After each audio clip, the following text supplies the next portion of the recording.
Hello, I am Joshua Collier, and I'm Miss Georgia's caseworker. And this, she has been a resident at a living facility for some time now, and her family has had some concerns about her health. Um, Her family described at one time that when they're the frequent visitors, first off, and they came and visited one day, and she ended up calling her son or her grandson Jack by his father's name, David, which that was kind of odd. After talking to the grandson, he does come whenever the family comes, and they at least come once a week. So it's not like she doesn't know who he is. And I also talked to the facility. They said that she has started missing lunch, which is really abnormal. She's usually a very she's usually very good about not missing her meals, and that she left her door open one. She left her door wide open one day, and that's really out of the ordinary. Um, so yeah, it's really out of the ordinary for her. So I believe Georgia suffers from dementia, and dementia is a neuro cognitive disorder. A lot of times it's reported from somebody really close, or somebody who may watch her all the time. So someone close, like family, or someone who watches her all the time, which is like the nursing facility that she's in. Um, Excuse me. She said that I would like to have an assessment for her. Um, there's also a little bit about it. There's also interference with the ability to function at work or usual activities, and it's a decline of just doing normal day to day activities. Um, the impairment are observed in at least two domains, which is memory, reasoning, judgment, visuospatial language, visuospatial language. I'm sorry, and personality and behavior.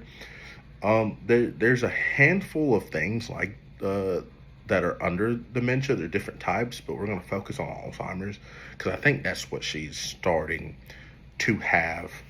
Um, all First off, Alzheimer's is the most common. Um, Alzheimer's is most common. It's basically irreversible brain tissue deterioration, with the end of life kind of within the 12 year mark. Usually, it begins with the absent mindedness and gaps in memory, and then leaving things unfinished. So, like, kind of forgetting to do things, and difficulty finding words.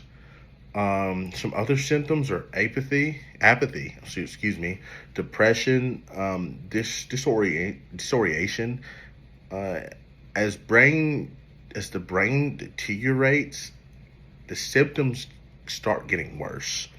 At first, people are unaware about it, and then people start noticing things like I said earlier, like forgetting to do stuff, maybe forgetting eating lunch, or maybe forgetting to close the door, whenever they leave the house.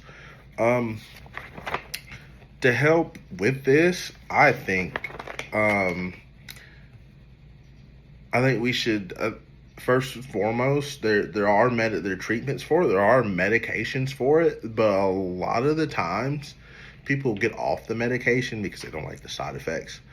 Um, Also, there are medications to include cardiovascular health, and treat depression or agitation, because since it is a neuro disease, there could be mood swings and stuff like that. Um, there's also research going on, but we know all about research that it may take forever to find an actual cure for it. But I think supportive psychotherapy would be a great fit for both her and the family, for the simple fact of that being prepared about being able to get help and being prepared about what's going to happen, and seeing your loved one decline does take a toll on the family member, and it takes a toll on the actual person themselves. um I also think external memory aids, stuff like that, like music, listening to music, um, therapy to reduce depression for both Miss Georgia and the family, and doing pleasant activities and getting her on an exercise regimen. It may not stop the spread of the disease, but it will slow it down. Um, but yes, I would like to view those things, and if you have any concerns or questions, please contact me. Remember, I'm Joshua Collier. I'm your caseworker. You can call me at this number at 462-698-2454. And thank you for your time.